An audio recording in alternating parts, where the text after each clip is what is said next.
मान्छे अमर रहनका लागि उनको सास होइन, उनको सही कामको निरन्तरता र दिगोपना हुनुपर्छ। एकजना यस्तो व्यक्ति जसले आफ्नो लागि कुनै महत्त्वाकांक्षी राखेनन्, राखे त केवल गाउँ समाजको विकास अनि आम जनताको उन्नति मात्र।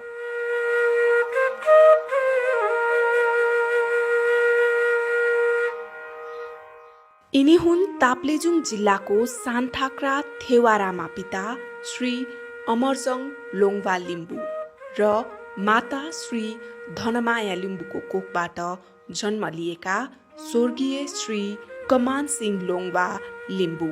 जन्मथलो ताप्लेजुङ भएका यिनी कर्मले भने 22 वर्ष ब्रिटिस सैनिक बनेर सेवा प्रदान गर्नु पर्यो।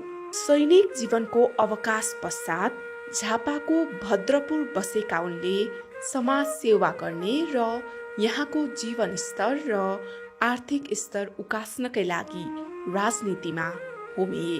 पञ्चायत कालमा निरन्तर 3 पटक प्रधान पञ्च बनेका उनले जसरी चुनाव जिते त्यसरी नै जनताको मन पनि नजितोस् पनि किन, जबकि उनले आफ्नो कार्यकालमा विकासका कामलाई महत्त्वका साथ अगाडि बढाए। जसमध्येका उदाहरण हुन् फेदीको ल्यौती खोलामा फलामे तारको पुल निर्माण, पुनरावास कम्पनी झापा जिल्लाको नयाँ गाउँ पञ्चायतको पृथ्वीनगर नामाकरण, 2027 सालमा हिमाली माविको स्थापना लगायत तत्कालीन समयमा स्वास्थ्य, शिक्षा, खानेपानी निर्माण तथा विस्तार, सीमा सुरक्षा, गरिबलाई सरल कर्जाको व्यवस्था आदि पर्दछ।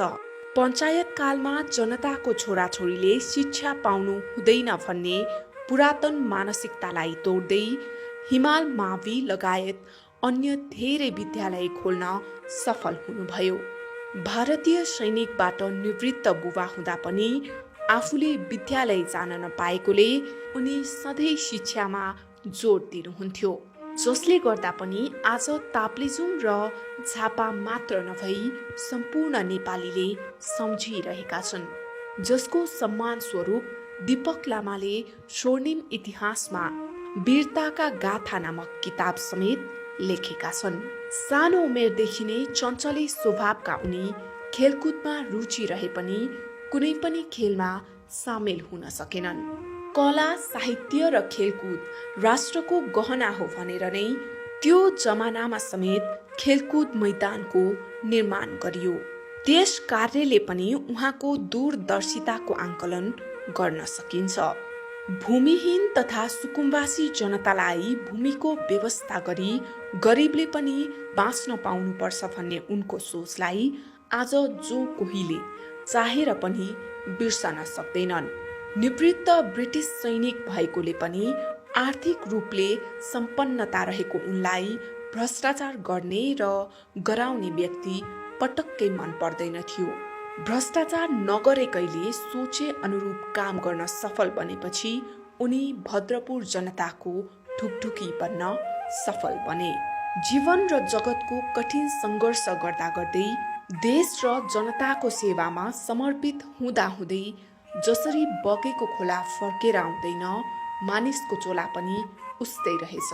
उहाँ सधैँका लागि भौतिक शरीर बिदा हुनुभए पनि आज हामी माझ नरहे तापनि उहाँले गरेका अतुलनीय योगदानलाई सधैँ सदैव आम जनताले सम्झिरहनेछ।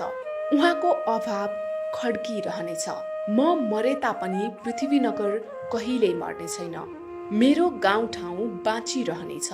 उहाँको राष्ट्रभावले ओतपोत यो महान सोच कहिल्यै ओझेल पर्ने छैन। यो देशलाई स्वर्गीय कमान सिंह लोङवा लिम्बू जस्तै देशभक्त, इमान्दार, कर्मठ योद्धाको कमी सधैँ आभास भइरहनेछ, जसका पूर्तिका लागि हजारौं कमान सिंह जन्मनु पर्नेछ।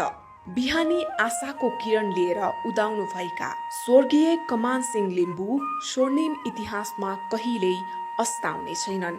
स्वर्गीय कमान सिंह लिम्बू अजर र अमर रहून्।